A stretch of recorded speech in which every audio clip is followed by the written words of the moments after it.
நீங்கள் இருக்கிற வண்ணமாக இருக்க போகிறதில்லை.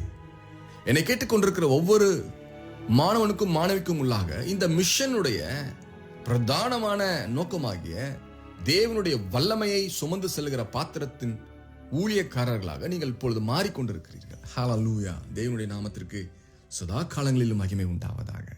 ஆமென். கெட்டு போகிறவர்களுக்குள்ளே மரணத்திற்கு ஏதுவான மரண வாசனையாகவும் என்று எழுதியிருக்கிறது. காரணமே இல்லாமல் கிறிஸ்துவை அந்த நாட்களிலே ஜனங்கள் பகைத்தார்கள். இந்த நாளிலும் கூட காரணமே இல்லாமல் கிறிஸ்துவின் ஊழியக்காரர்களை பகைக்கிற ஒரு ஆவி உண்டு. அவர்களுக்கும் ரட்சிக்கப்படுகிறவர்களுக்குள்ளே ஜீவனுக்கு ஏதுவான ஜீவ வாசனையாகவும் ஒரு சாரர் கிறிஸ்துவையும் கிறிஸ்துவின் போதனைகளையும் கிறிஸ்துவின் ஊழியக்காரர்களையும் மதிக்காமல் இருக்கிறார்கள், இயல்பு. இன்னொரு சாரர் ரட்சிக்கப்படுகிறவர்களுக்குள்ளே ஜீவனுக்கு ஏதுவான ஜீவ வாசனையாகவும் இருக்கிறார்.